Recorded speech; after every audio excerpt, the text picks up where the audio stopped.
Everyone good morning, सत श्री अकाल, सलाम, नमस्ते दोस्तों। आज है दिसंबर 21 2022 और हम लोग करने वाले हैं द हिंदू न्यूज़पेपर के एनालिसिस। मेरा नाम है सितेंद्र चौधरी और रोज की तरह फिर से आज हम लोग कुछ टॉपिक्स लेके आए हैं। तो कौन कौन से टॉपिक करने वाले एक बार देख लेते हैं। तो भैया हमारे इंडिया के लिए प्राउड मोमेंट है क्योंकि हमारी कुछ साइट्स को दोबारा से यूनेस्को की टेंटेटिव लिस्ट में डाला गया है और हो सकता है नियर फ्यूचर में ये यूनेस्को के प्रॉपर हेरिटेज साइट के अंदर भी काउंट हो सके। तो इसके बारे में बात करेंगे। उसके अलावा पार्लियामेंट का विंटर सेशन चल रहा है, यहाँ पे रूल 27 काफी कंट्रोवर्सी में ये होता क्या है ये आपको बताऊंगा। फिर हमारे यहाँ पे एक सबमरीन है वगीर, उसको इंडक्ट कर लिया गया है हमारी नेवी के अंदर में। फिर हम लोग बात करेंगे ग्लोबल बायोडाइवर्सिटी फंड के बारे में। ये हम लोगों ने कल भी बात किया था, लास्ट वीक भी किया था, थोड़ा थोड़ा इसके बारे में। तो आज फिर से हम लोग बात करेंगे, रिवीजन ही रहने वाला है तो ज्यादा डिटेल में जाएंगे नहीं, थोड़ा थोड़ा बात करेंगे सरफेस से। उसके बाद रशिया की ऑयल प्राइस कैप जो है, क्योंकि 5 दिसंबर से शुरू हो चुकी है, ये पूरा मामला क्या है, रशिया के ऑयल एक्सपोर्ट के ऊपर क्या इम्पैक्ट पड़ेगा, रशिया यूक्रेन वॉर जो चल रहा है वो उसके ऊपर क्या इम्पैक्ट पड़ सकता है, इंडिया के ऊपर क्या इम्पैक्ट हो सकता है इस पूरी चीज का, ये पूरा मामला है क्या एक्चुअली में, इसके बारे में बात करेंगे हम लोग आने वाले सेशन में। यूनाइटेड नेशन सिक्योरिटी काउंसिल के रिफॉर्म की डिमांड दोबारा से की गई है इंडिया के द्वारा, जो हम लोग हर बार करते हैं ऑफ कोर्स, और इस बार तो भैया हम इसके प्रेसिडेंट भी हैं तो बात में दम थोड़ा सा ज्यादा है। तो यह क्या पूरा मामला है, थोड़ा थोड़ा बात करेंगे। उसके अलावा एडिटोरियल जो है आज का वो इंडो पैसिफिक के बारे में है। रिपीटेड रहेगा, मतलब रिवीजन हो जाएगा अपना अच्छे से, आप ये कह सकते हो। कुछ नया तो पर्सपेक्टिव यहाँ से मिला नहीं मुझे, बट एक रिवीजन के पर्सपेक्टिव से अच्छा है, तो इसको हम लोग थोड़ा सा पढ़ सकते हैं। बट एक बार फ्रंट पेज पे देख लेते हैं क्या हो रहा है फ्रंट पेज पे। New scanners to speed up security check at the airport. देखिए कुछ कंप्लेंट्स आई थी थोड़े समय पहले और मैंने भी फेस किया है। तो कई बार देखिए क्या होता है, मान लो आपको जो है दिल्ली से जयपुर जाना है, ठीक है, दिल्ली से जयपुर जाते हो, आदमी क्यों जा रहा है भैया, प्लेन का यूज क्यों कर रहा है, ताकि वो टाइम बचा सके। अगर उसके पास टाइम होता तो ट्रेन में ना चला जाए, तो 6-7 घंटे की जर्नी है, ट्रेन से कर लेगा आदमी 2 घंटे, 1 घंटे में इसलिए पहुंचना चाहता है, उसके पास टाइम नहीं है। अब आप एयरपोर्ट पे पहुंचते हो भाई, 3 घंटे तो आपको सिर्फ लाइन में ही लग जाते हैं, वो लगेज क्लियर करवाने में, सिक्योरिटी चेक करवाने में, क्योंकि ये लाइन बहुत लंबी होती है भाई।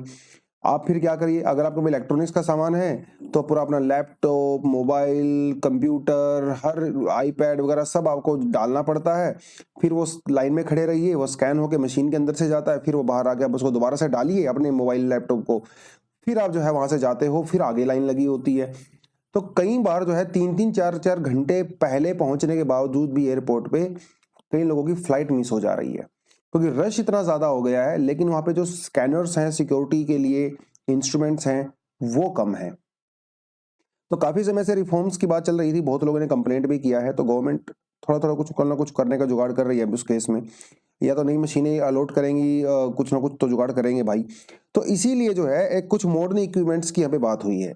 तो ये दिल्ली मुंबई एयरपोर्ट पे तो ये नहीं है, जैसे कुछ इंटरनेशनल एयरपोर्ट पे, जैसे हीथ्रो एयरपोर्ट, न्यूयॉर्क एयरपोर्ट पे मॉडर्न इक्विपमेंट लगे हुए हैं, जिसमें आपको आपका जो बैग होता है उस बैग को आप सीधा एक्सरे मशीन में डालिए, आपको अलग से अपना इलेक्ट्रॉनिक का सामान इन छोटे छोटे वो बेसिकली वहां पे ट्रॉलीज ही होती हैं छोटी छोटी सी, ठीक है, बॉक्सेस से, उसके अंदर डालने की रिक्वायरमेंट नहीं है, सीधा बैग डालिए, वो स्कैन होकर चला जाएगा। अभी जो हम लोग को हमारे पास एक्सरे स्कैनर होता है, इसमें 2D इमेजेस बनती हैं, जो मॉडर्न इक्विपमेंट्स होते हैं उसके अंदर 3D होती हैं, तो it would be better. Civil aviation minister ji ने भी ऐसा कहा है और कुछ ना कुछ इसके बारे में फ्यूचर में डेफिनेटली होगा। तो ये पूरा मामला बनता है। दिल्ली के एलजी दिल्ली के लेफ्टिनेंट गवर्नर जो है उन्होंने ऑर्डर किया है कि भैया वो 97 करोड़ रुपया रिकवर कर ले। मामला क्या है, हल्का हल्का सा आपको बताता हूँ। तो मामला ये है कि 2015-16 की बात है और बहुत सारे एडवर्टीजमेंट दिए गए आप गवर्नमेंट के द्वारा, और ये पॉलिटिकल एडवर्टीजमेंट थे बेसिकली, ठीक है। लेकिन जब इनको दिखाया गया तो एज अ गवर्नमेंट एडवर्टीजमेंट के तौर पे दिखाया गया, but they were political completely.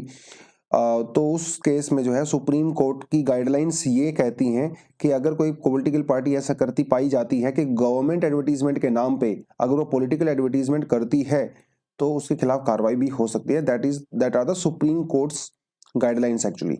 और हमारे पास जो अपना CCRG है, CCRG ये मतलब content regulation in government advertisement, ये एक बॉडी है।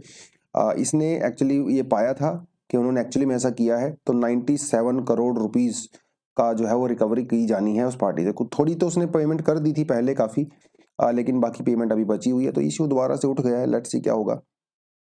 Tamil Nadu job seekers counted on the wrong man. भैया ये एक अलग ही तरह का गेम चल रहा है यहाँ पे, मतलब चीटिंग करने के तरीके इंडिया वालों से बेटर कोई कर नहीं सकता, धोखाधड़ी एंड ऑल दैट। तो यहाँ पे कुछ ऐसा ही हुआ, कुछ लोगों ने मिलकर एक स्कैम किया और उसमें उन्होंने कहा, कुछ लोगों को बहकाया, ये कहा कि हम आपको रेलवे में नौकरी देंगे, एज अ ट्रेनी के तौर पे रखेंगे पहले आपको, बाद में आपको जो है परमानेंट कर देंगे। और वो ट्रेनिंग क्या थी? वो ट्रेनिंग ये थी कि भाई आपको रोज रेलवे स्टेशन पे खड़ा होना है, जाके रेलवे स्टेशन पे खड़ा होकर अपनी ट्रेन की गिनती करनी है कि कोई ट्रेन, कितनी ट्रेन आ रही है एक एक प्लेटफॉर्म पे, एक ट्रेन के अंदर कितने डब्बे हैं तो वो सब आपने चेक करना है। वो बेचारे रोज वहां सुबह तैयार होके जाते थे, दिन भर स्टेशन पे खड़े रहते थे, काउंटिंग करते थे और शाम को आके जो है उनको रिकॉर्ड दे देते थे। और ये सब चल रहा था, उनसे बहुत सारे पैसे ऐंठ लिए गए। तो फाइनली 2 से 2.5 करोड़ रुपए का ये स्कैम है, कई सारे लोगों को इसमें ठगा गया है। तो ये स्पेशल 26 वाला सीन थोड़ा यहाँ पे बन रहा है। अब लेट्स से इसमें क्या होगा, नहीं होगा, वो तो बात की बात है। चलिए तो थोड़ा सा आगे बढ़ने से पहले आपको बताता चलूं कि अपना फाउंडेशन कोर्स भी लॉन्च हो रहा है जनवरी में, तो आप सभी लोग वेलकम हैं। वेबसाइट को आप विजिट करिए आराम से, या डिस्क्रिप्शन में आपको लिंक मिल जाएगा, सारी इन्फॉर्मेशन आपको मिल जाएगी, ठीक है, आप ज्वाइन कर सकते हैं। और उसके अलावा हम लोग अपनी टेस्ट सीरीज भी चला रहे हैं प्रीलिम्स के लिए 2023 की में, ठीक है, तो 22 तारीख से स्टार्ट होने वाली है। अगर आप 2023 के लिए अटेम्प्ट लिख रहे हैं तो आपके लिए तो बहुत ही जरूरी है, ठीक है। इसमें सेक्शनल टेस्ट भी होंगे, रिवीजन टेस्ट होंगे, फुल लेंथ टेस्ट होंगे, सी सेट भी इंक्लूड है इसमें अगर आपको थोड़ा डाउट है तो, ठीक है। और आपकी जो है प्रिपरेशन कराई जाती है प्रॉपर तरीके से, पेपर डिस्कशन वगैरह सब कुछ होता है। फिर कुछ फ्री प्रोग्राम्स तो ऑफ कोर्स हम लोग चलाते हैं अपने यूट्यूब चैनल पे, हर साल चलाते हैं। तो इस बार भी हमारा जो है क्रैश कोर्स भी लॉन्च होने वाला है, मैराथन सेशन भी होने वाले हैं, तो वो सब हम लोग करेंगे अपने यूट्यूब चैनल पे कंप्लीटली फ्री। चलिए, वीडियो को लाइक तो कर दिया करो यार, ठीक है, और कमेंट सेक्शन में बता दिया करो थोड़ा अपनी फीलिंग्स, भावनाएं, है ना, गुड मॉर्निंग, गुड इवनिंग, थोड़ा सा होना चाहिए अटेंडेंस। चलिए जी, 3 more sites added to tentative list। Tentative मतलब टेम्परेरी, ठीक है, लिस्ट ऑफ यूनेस्को। देखिए यूनेस्को के पास ना हर कंट्री अपने अपने कंट्री के प्रपोजल्स भेजती है, तो यूएसए उनको ऐसा, यूनेस्को उनको डायरेक्ट रिजेक्ट नहीं करता है। अगर यूएसए को लगता है कि इसमें थोड़ा मेरिट है तो वो उसको एज अ टेंटेटिव लिस्ट रख लेती है। फ्यूचर में जब यूनेस्को, अब यूनेस्को वाले क्या करते हैं, उस साइट्स पे जाएंगे, विजिट करेंगे, उसको सब कुछ देखेंगे, बाद में टेंटेटिव लिस्ट से उसको परमानेंट लिस्ट में डाल दिया जा सकता है, ऐसी पॉसिबिलिटी होती है।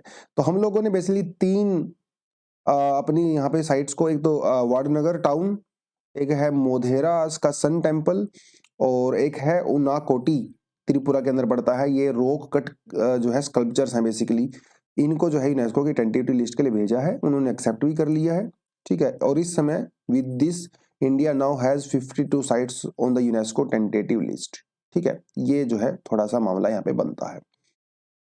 एक दो चीजों के बारे में आपको बता देता हूँ, बाकी थोड़ा पढ़ लीजिएगा। ये आप देख रहे हो जैसा कि यहाँ पे ये एक सन टेम्पल है, ठीक है। कश्मीर में हमारे पास एक सन टेम्पल है और उड़ीसा में हमारे पास सन टेम्पल है, भाई ये भी बहुत इंपॉर्टेंट है। Modhera sun temple Ahmedabad district के अंदर पड़ता है, गुजरात में, quite popular already, but UNESCO में इसका नाम अभी है नहीं अनफॉर्चुनेटली। तो Bhima Bhima one, that was the name of the king, Chalukya dynasty से बिलोंग करते थे, and he constructed this actually between this period, right. और ये पुष्पावती रिवर के बैंक के ऊपर सिचुएटेड है, ठीक है, ये आपको पता होना चाहिए। उसके अलावा मतलब नेचुरल एलिमेंट ऑफ फायर और एयर, अर्थ, वाटर वगैरह वो सब है। ये पौंड यहाँ पे मिलता है, तो पौंड ये तो क्योंकि वैदिक गॉड्स के अंदर पौंड की काफी इंपॉर्टेंस यहाँ पे मानी जाती है। ये थोड़ा सा आप इसको देखोगे। बाकी अगर आपके पास नितिन सिंघानिया से अगर आप पढ़ते हो आर्ट एंड कल्चर, तो उसके अंदर भी इसके बारे में थोड़ी अच्छी खासी डिटेल दी गई है, मोड इसका कौन सा आर्किटेक्चर है, ऑल दैट, तो वहां से थोड़ा पढ़ लीजिएगा। एक ये भैया त्रिपुरा के अंदर बहुत जबरदस्त जो है एक साइट है, जबरदस्त, और बड़ी इच्छा है, दिली इच्छा है विजिट करें इसको। अगर आप में से कोई बच्चा त्रिपुरा से है और आप एनालिसिस देखते हो और आपने विजिट किया है इसको, या किसी ने भी विजिट किया है, तो कमेंट सेक्शन में प्लीज अपना एक्सपीरियंस जरूर बताएं कैसा रहा। सिर्फ अच्छी अच्छी बातें नहीं, जो चीज आपको ठीक नहीं लगी वो भी जरूर बताएं। कई बार ऐसा होता है लोग किसी चीज को एक्सप्लेन करने लगते हैं तो उसकी सिर्फ बढ़िया बढ़िया चीजें बता देते हैं। तो है क्या बात, देखिए कितना कितना शानदार लग रहा है दिखने में, बट ये लकड़ी का नहीं है भाई, ये रॉक कट जो है वो स्कल्पचर्स हैं। और ये छोटे छोटे नहीं है, ऐसा लग रहा हो देखने में कि छोटे छोटे बना दिए होंगे हाथ में पकड़ के, नहीं, बहुत बड़े बड़े हैं, बड़े बड़े पत्थर हैं ये, ठीक है जी। तो अपने आप में ही एक अजीब सी चीज है ये, और अल्टीमेट तो है ही, खैर बहुत जबरदस्त। इसे Angkor Wat of north east भी कहा जाता है। तो कहानी इसके पीछे ये है कि ऐसा माना जाता है, मतलब 2-3 कहानी है वैसे इसके पीछे। ऐसा कहा जाता है कि भाई एक बार जो है प्रभु शिव जो है 1 करोड़ देवी देवताओं के साथ कैलाश की तरफ जा रहे थे। तो रास्ते में जो है सबको थकान होने लगी, तो यहाँ पे वो रुक गए थे। ठीक है, तो शिव जी ने ये कहा था सबको कि ये सुबह 5 बजे उठ जाना। ठीक है, सबके लिए जरूरी है, लेकिन लोग इतना थके हुए थे कि कोई भी 5 बजे नहीं उठ पाया। तो शिव जी नाराज होकर अकेले ही चल पड़े कैलाश की तरफ, और उन सभी को ये श्राप दिया या कुछ भी बोलिए, उनको ये कहा कि आप मेरे साथ नहीं आओगे और आप जो है पत्थरों में कन्वर्ट हो जाओगे। तो कहा जाता है कि यहाँ पे 99,99,999 जो है वो स्कल्पचर्स हैं, ये उन्हीं देवताओं के हैं जो कि शिव जी के साथ आए थे। ये कहानी है। एक कहानी जो है वो शिव और पार्वती की भी है। There was a person in Tripura and he was a Shiva bhakt, and उसको पता चला कि भैया पार्वती और शिव जी जो है कैलाश जाने वाले हैं, और तो उन्होंने उनसे रिक्वेस्ट किया। तो पार्वती जी ने कहा कि चलो ठीक है, अगर आप एक रात में 1 करोड़ देवी देवताओं के स्कल्पचर्स अगर बना सको तो फिर आप चले जाना कैलाश में हमारे साथ। लेकिन सुबह तक वो उसने बनाए तो जरूर, लेकिन वो 1 करोड़ नहीं बना पाए, एक ही कमी रह गई। तो he was able to construct only 99,99,999 sculptures only. तो अगले दिन जब ये बात हुई, काउंटिंग की गई, तो पता चला कि इसमें कम रह गया है। तो शिव जी ने कहा कि भाई अब तो आप हमारे साथ नहीं जा सकते। तो ये जो है कुछ कुछ कहानियां यहाँ पे हैं हमारी। बट यस, तो एक्चुअली ये जो उनाकोटी है, उनाकोटी का मतलब ही होता है वन लेस वन करोड़। ठीक है, हिंदी और बंगाली में, तो इसको थोड़ा पढ़ सकते हो। और वहाँ की जो लोकल कोकब्रोक लैंग्वेज है, जो त्रिपुरा में वहां पे बोली जा रही है, उसमें इसको कहा जाता है सुबरई खुंग। ठीक है, और रेड कार्व्ड रॉक कार्व्ड है ये, ऑफ कोर्स स्टोनी इमेजेस हैं। यहाँ पे हर साल एक मेला भी लगता है जिसे अशोकाष्टमी मेला कहा जाता है। तो थोड़ी थोड़ी चीज आप जो है इसको पढ़ सकते हो। चलिए, rule 267 a bone of the contention in the Rajya Sabha. तो भाई आजकल बड़ा इशू चल रहा है इसको लेके। है क्या मामला, बोला आपको बताता चलता हूँ। देखिए, मामला ये होता है कि भाई अगर और ये राज्यसभा के अंदर ही होता है। ठीक है, अगर कोई आदमी, कोई मेंबर ऑफ पार्लियामेंट, कोई पर्सन अगर किसी खास मुद्दे के ऊपर डिस्कशन करना चाहते हैं राज्यसभा में, तो रूल नंबर 267 के तहत वो इस मोशन को प्रपोज कर सकते हैं राज्यसभा के चेयरपर्सन को। ठीक है, जो कि हमारे वाइस प्रेसिडेंट हैं। अब वाइस प्रेसिडेंट को अगर लगता है कि ये जो मुद्दा है काफी इंपॉर्टेंट है, इसके ऊपर डिस्कशन होना चाहिए, तो रूल 267 का यूज करके उस मोशन को एक्सेप्ट कर सकते हैं। एक बार अगर ये एक्सेप्ट हो जाता है तो बाकी सारे मोशन कुछ समय के लिए सस्पेंड हो जाते हैं और उस खास मुद्दे के ऊपर ही पूरे राज्यसभा में बातचीत की जाती है। तो ये होता है आपका रूल 267। जैसे अगर आप बात करें, लास्ट टाइम इसको यूज किया गया था 2016 में, उस समय जब डिमोनेटाइजेशन वगैरह हुआ था, उस समय हामिद अंसारी जी हमारे वाइस प्रेसिडेंट थे। तो he accepted the offer to discuss on demonetisation under rule 267। उसके बाद से अभी तक वेंकैया नायडू जी रहे 5 साल तक, उन्होंने कभी एक्सेप्ट नहीं किया किसी मामले पे। अभी अपोजिशन वाले ये चाहते हैं कि चाइना जो बॉर्डर पे हरकतें करता रहता है, इनकर्जन्स करता रहता है, उसको डिस्कस किया जाए, लेकिन हमारे वाइस प्रेसिडेंट ने उसको भी एक्सेप्ट नहीं किया है प्रपोजल को अंडर आर्टिकल 267। तो इसीलिए थोड़ा सा कंट्रोवर्शियल ये हो गया है। अब आप सोच रहे होंगे कि सर क्या सिर्फ यही एक तरीका होता है किसी टॉपिक को डिस्कस करने का? ऐसा भी नहीं है, but there are lot of other ways also. जैसे क्वेश्चन आवर के दौरान जो है आप मिनिस्टर से जो है जवाब मांग सकते हो। अब वो ओरल भी आंसर दे सकते हैं, रिटल भी आंसर दे सकते हैं। 0 आवर के दौरान भी आप जो है बातचीत कर सकते हो। ठीक है, हर दिन जो है 15 मेंबर ऑफ पार्लियामेंट को अलाउ किया जाता है किसी इशू को रेज करने के लिए 0 आवर के दौरान। ठीक है, स्पेशल मेंशन के दौरान भी कोई मेंबर ऑफ पार्लियामेंट अपने इशू को रेज कर सकता है। ठीक है, हर दिन जो है चेयरपर्सन 7 स्पेशल मेंशंस को, मतलब खास टॉपिक्स को एक्सेप्ट करता है, जो आप जो है मिनिस्टर साहब से पूछ सकते हो। प्रेसिडेंट की स्पीच के दौरान भी कई बार गवर्नमेंट की नोटिस में कुछ इंपॉर्टेंट मुद्दे लेके आए जा सकते हैं। बजट डिबेट में भी इवन कई बार अपोजिशन लीडर जो है कुछ खास मुद्दे सामने लेके आ सकते हैं। तो इतने सारे जो तरीके हैं, तो भैया 267 के पीछे क्यों पड़े हुए हैं? देखिए, इसके पीछे कारण है, जब 267 के तहत एक्सेप्ट किया जाता है, इसका मतलब यह है कि बाकी मोशन सस्पेंड हो जाते हैं, क्योंकि that is the most significance, and other motions और business of the day are actually suspended. कोई भी रूल ऐसा नहीं है अभी राज्यसभा में जिसके पास ये पावर है, ये सिर्फ इसी के पास पावर है 267 के पास, बाकी सब कुछ सस्पेंड हो जाता है। मतलब आगे का काम धंधा छोड़ के भाई आप इस मुद्दे पे बात करिए, ठीक है, इसलिए बहुत इंपॉर्टेंट होता है। तो डीमोनेटाइजेशन के बाद अब तक तो ऐसा नहीं किया गया है, तो ये थोड़ा सा आपको पता होना चाहिए, न्यूज में है तो पूछ सकता है एग्जाम में आपसे, ठीक है। मैच द फॉलोइंग देगा आपको, वो एक तरफ आपको आर्टिकल्स देगा या रूल्स देगा, ठीक है, ऐसे करके रूल्स, और 267 173 इस तरह से करके, और यहाँ पे जो है वो दे सकता है, फिर बोलेगा आपको मैच द फॉलोइंग, ठीक है, राइट स्टेटमेंट 1 2 3 4 ऐसे करके 1 एंड 2 2 एंड 3 2 एंड 4, इस तरह का क्वेश्चन डेफिनेटली आपसे एग्जाम में पूछा जा सकता है। तो हर आर्टिकल तो हर रूल तो आपको नहीं पढ़ सकते, ऑफ कोर्स पॉसिबल ही नहीं है ह्यूमनली, लेकिन जो न्यूज में है वो तो पढ़ना चाहिए आपको, ठीक है।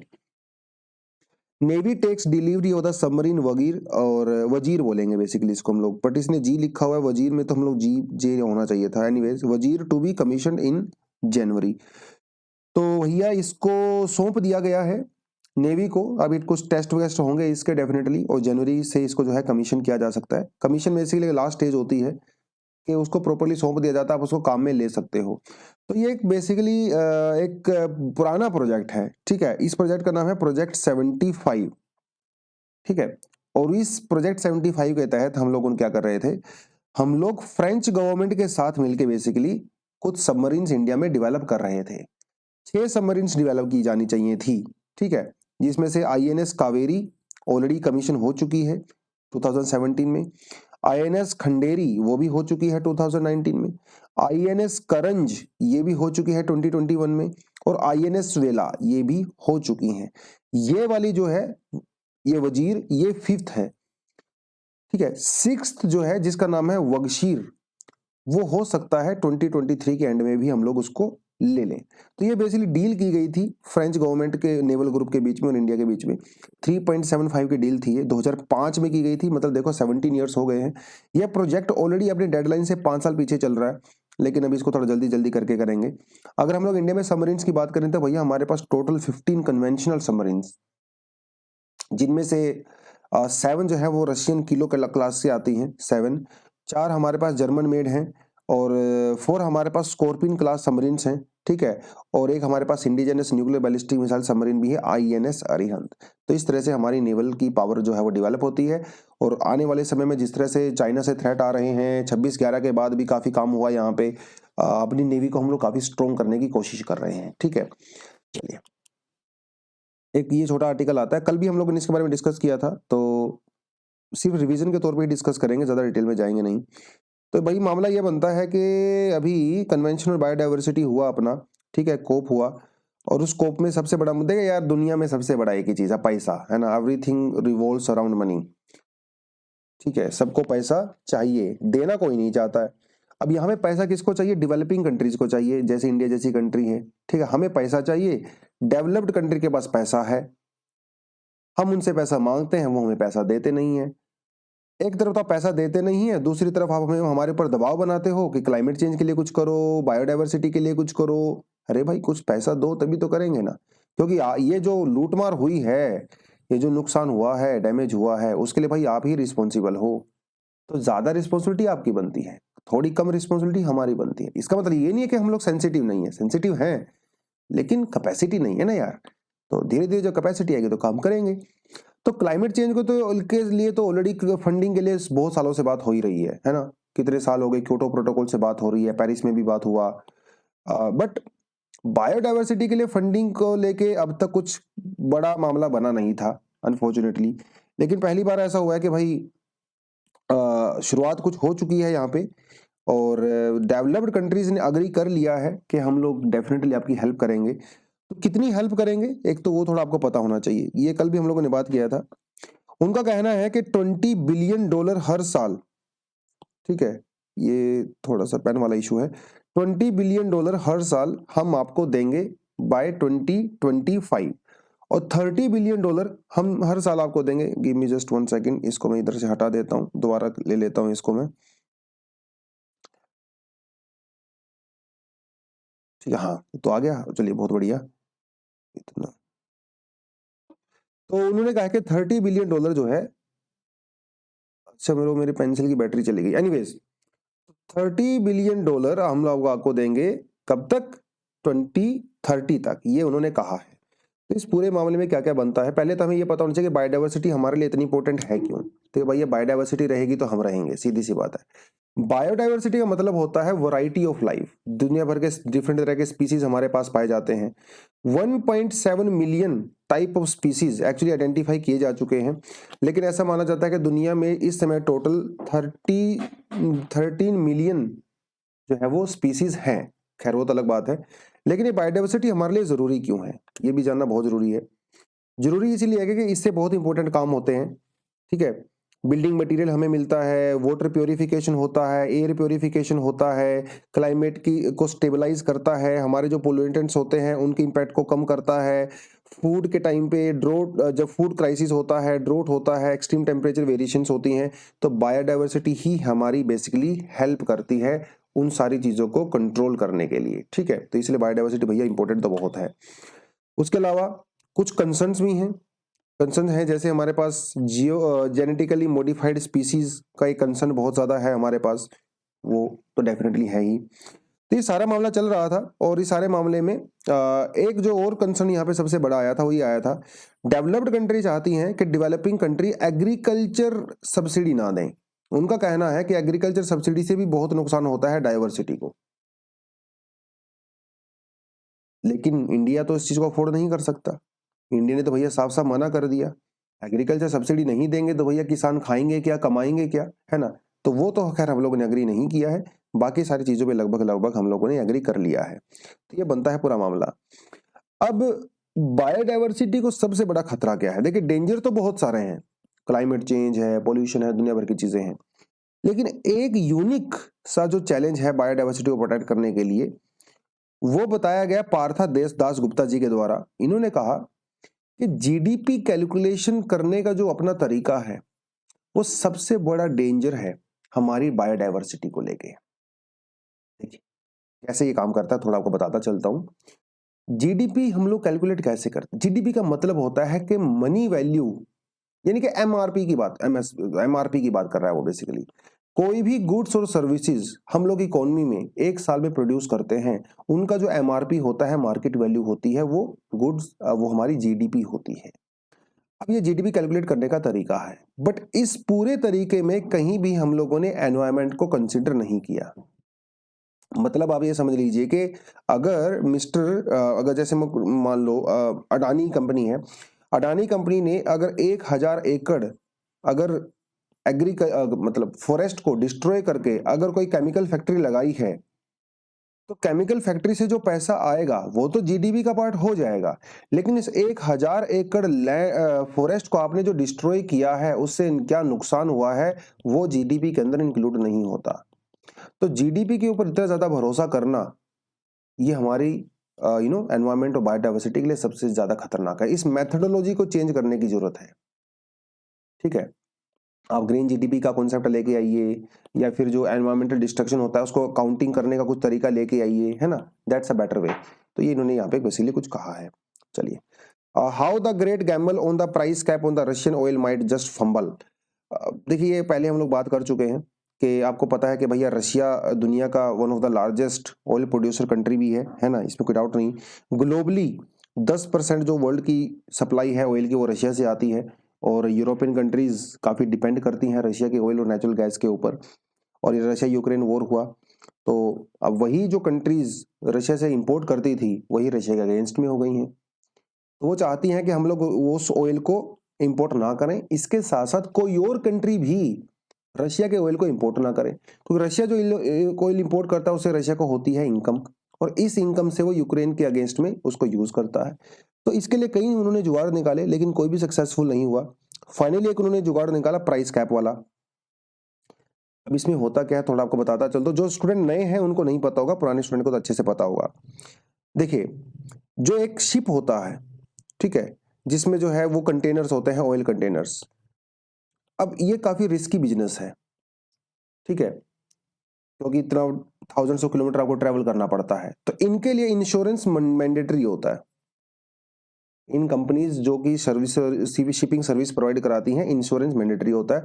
अगर कोई कंपनी इंश्योरेंस नहीं लेती है तो उसको अलाउ नहीं किया जाता है। चाहे वो रशिया से आप ऑयल मंगा रहे हो, सऊदी से मंगा रहे हो, ईरान, इराक, जहां मर्जी से मंगवा रहे हो, इंश्योरेंस के बिना आप एक्सपोर्ट या इंपोर्ट नहीं कर सकते। ठीक है, यानी कि शिप्स को आप अलाउ नहीं करोगे। 90% से ज्यादा जो इंश्योरेंस कंपनीज हैं वो यूरोपियन कंपनीज है, खासकर ब्रिटेन के अंदर है, ब्रिटेन के अंदर ही मोस्टली है। तो इन्होंने ये कहा है शिपिंग कंपनीज को कि अगर कोई देश रशिया से ऑयल परचेज करता है, ठीक है, और अगर वो 60% डॉलर से पर बैरल से ज्यादा रेट पे परचेज करता है तो हम आपको इंश्योरेंस नहीं देंगे।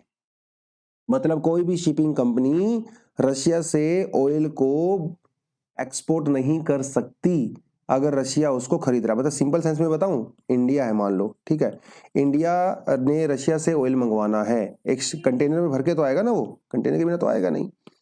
लेकिन अगर इंडिया मान लो उसको $75 पर बैरल पे खरीद रहा है तो ये शिपिंग कंपनी को इंश्योरेंस अलाउड नहीं करेगा। इसको तो मतलब शिपिंग कंपनी काम नहीं करेगी, तो भैया हम लोग मंगवा नहीं पाएंगे। अब ये इसलिए किया गया ताकि रशिया की इनकम कम हो। भाई सीधी सी बात है, $60 पर बैरल पे बेचना और $80 पर बैरल पे बेचे तो बड़ा फर्क होता है। हर बैरल पे आपको $20 एक्स्ट्रा बच रहा है ना, तो वो तो कमाई कम हो जाएगी रशिया की। इसलिए जो है इस प्राइस कैप को किया गया था। लेकिन इनका ये कहना है कि भाई कोई खास फर्क इससे पड़ेगा नहीं, शायद, अभी तो पता नहीं है, खैर पड़ेगा नहीं। इनका ये कहना क्यों भाई, देखिए रशिया के एक बैरल जो ऑयल है उसको प्रोड्यूस करने की जो कॉस्ट है वो होती है 20 से लेके $40 पर बैरल। इतना खर्चा आता है ऑयल निकालने पे। ऑयल बेचा जा रहा है $75 पे या $80 पे। कोविड के टाइम पे तो और भी ज्यादा हो गया था, ठीक है, उससे बाद में एकदम से बहुत ज्यादा 200 बैरल तक पहुंच गया था। बट स्टिल अगर आप मान के चलो कि यह ऑयल अगर 60 बैरल पे भी बेचा जा रहा है, जो कि प्राइस कैप उन्होंने लगाई है, फिर भी रशिया को हर बैरल पे 40 से $20 का प्रॉफिट होता है। इतना डॉलर उसके लिए काफी है। दूसरी चीज जो यहाँ पे एक जुगाड़ निकाला गया है वो निकाला गया है कि हो सकता है रशिया, जैसे इंडिया की बात करें, इंडिया को दिखाने के लिए $60 पे बेच दे, हो सकता है बेच दे, लेकिन अग्रीमेंट कितने का हुआ था, 70 का हुआ था। ये $10 हो सकता है इंडिया रशिया को दूसरे तरीके से दे, गोल्ड से दे, या फिर कोई फ्यूचर में इंसेंटिव दे सकता है ना, कुछ भी हो सकता है, या कोई अपने बॉन्ड बेच दे, government bonds and all that. तो ये बाईपास किया जा सकता है इस चीज को, है ना। हालांकि इतना आसान प्रोसीजर नहीं है जैसे मैं बोल रहा हूँ कि ऐसे ही बाईपास कर दोगे, बट स्टिल। तो ये आर्टिकल का आर्गुमेंट बेसिकली जो मैंने आपको बताया कुल मिला के वही पूरा इसके अंदर बताया गया है कि रशिया के ऊपर जो सैंक्शंस लगाए गए हैं प्राइस कैप को लेके, शायद वो उतने इफेक्टिव ना हो सके जितना वेस्टर्न कंट्रीज सोच रही हैं। बट यहाँ पे दो चीजें होती हैं, एक होती है शॉर्ट टर्म और एक होती है लॉन्ग टर्म। लॉन्ग टर्म में हो सकता है ये जो छोटे छोटे इंसेंटिव है वो काम कर सकें, लेकिन शॉर्ट टर्म में, सॉरी, लॉन्ग टर्म में ये काम नहीं करेंगे। देखिए ये सऊदी अरेबिया के साथ हुआ था। धीरे धीरे क्या होता है, जब आपकी कॉस्ट ऑफ प्रोडक्शन मान लो $20 पर बैरल है और जो फाइनल कॉस्ट होती है, जैसे जैसे उसके बीच में गैप कम होना शुरू होता है तो वो इंडस्ट्री आपके लिए फायदे का सौदा नहीं बनती है, उसमें आपको नुकसान होना शुरू हो जाता है। सऊदी अरेबिया के अंदर ऐसा हुआ था और इसीलिए सऊदी अरेबिया ने धीरे धीरे ऑयल की बजाय दूसरी इंडस्ट्री के अंदर भी इन्वेस्ट करना शुरू कर दिया, क्योंकि ऑयल को निकालना और ऑयल के प्रॉफिट मार्जिन कम हो रहा था बेसिकली। तो इनका यह कहना है कि जैसे जैसे रशिया का प्रॉफिट मार्जिन कम होगा इन फ्यू ईयर्स, वो धीरे धीरे ऑयल के ऊपर डिपेंडेंसी को कम करेगा।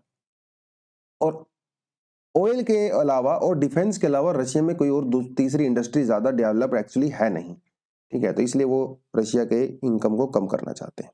तो ये बनता है जी पूरा मामला, बाकी आप इसको देख सकते हैं।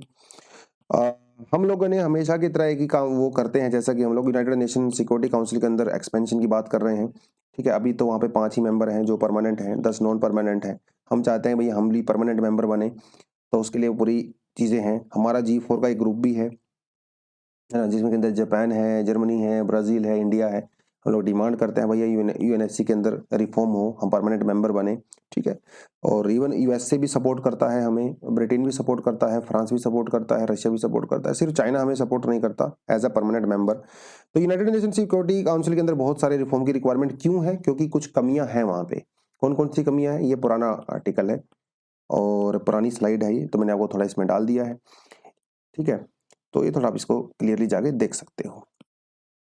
चलिए, आज का जो एडिटोरियल है वो क्या कहता है, the new normal in the Indo Pacific contestation. Contestation का मतलब होता है लड़ाई झगड़ा, ठीक है, धक्का मुक्की, कंपटीशन, ठीक है, फ्यूड, उसको बोला कंटेस्टेशन। तो इंडो पैसिफिक रीजन के अंदर धक्का मुक्की हो रही है ऑफ कोर्स कई सारी कंट्रीज के बीच में। एक तरफ चाइना है, एक तरफ क्वाड मेंबर्स हैं, ठीक है, हमारे पास पड़ोसी के देश भी हैं। तो इंडो पैसिफिक की अगर हम लोग बात करें तो पहले रियलिटी कुछ और हुआ करती थी, जब चाइना सुपर पावर नहीं हुआ करता था, ठीक है, तब तो आराम से शांति का माहौल था, ठीक ठाक चीजें चल रही थी। जब से चाइना ने राइज करना शुरू किया है तो दिक्कतें भी होनी शुरू हो गई है। तो चाइना के एंगल से देखें तो चाइना का भैया यहाँ पे क्या माहौल है, देखिए 2000 के बाद बेसिकली चाइना ने यहाँ पे प्रॉब्लम क्रिएट करना शुरू किया है पिछले 20-22 साल से, पहले इतना कुछ था नहीं। चाइना इंडिया की पावर को लिमिट करना चाहता है इंडियन ओशियन में, क्योंकि इंडिया ने जब राइज करना शुरू किया तो चाइना को लगा रे भाई ये तो आपके पड़ोस में एक और पावरफुल प्लेयर आ गया है, तो उन्होंने करना शुरू किया। कैसे कैसे करना शुरू किया, सस्ते सस्ते लोन देने शुरू किए, बड़े बड़े इंफ्रास्ट्रक्चर प्रोजेक्ट बनाने शुरू किए, फिर बाद में 2013 से उन्होंने BRI belt and road initiative भी चला दिया प्रॉपर तरीके से, ट्रिलियंस ऑफ डॉलर का यहाँ पे जो इन्वेस्टमेंट किया गया है। कई सारी कंट्री के साथ स्ट्रेटेजिक टाइज की गई, उनके पोर्ट्स पे एक्सेस किया गया, जैसे Hambantota port and all that, ठीक है, कई सारे पोर्ट्स को लीज पे ले लिया गया, ये सब चाइना कर रहा है, ठीक है। बट यस देखो सब अपना जुगाड़ लगाते हैं, ये पूरा चेस गेम है, सब अपने अपने मूव खेल रहे हैं।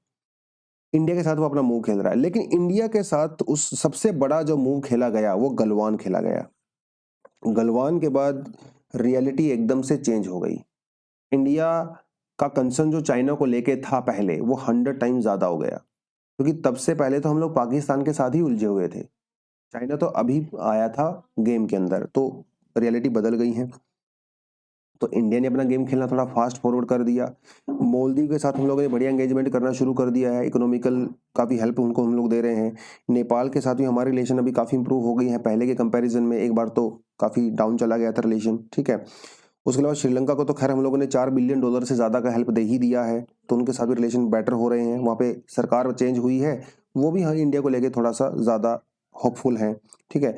मालदीव में एक जो है लीव इंडिया करके कैंपेन चलाया जाता था, अभी वो थोड़ा सा डाई डाउन हुआ है, इम्पोर्टेंट हुआ। क्वाड के साथ हमारा एंगेजमेंट काफ़ी इंपॉर्टेंट इंक्रीज हो गया है धीरे धीरे।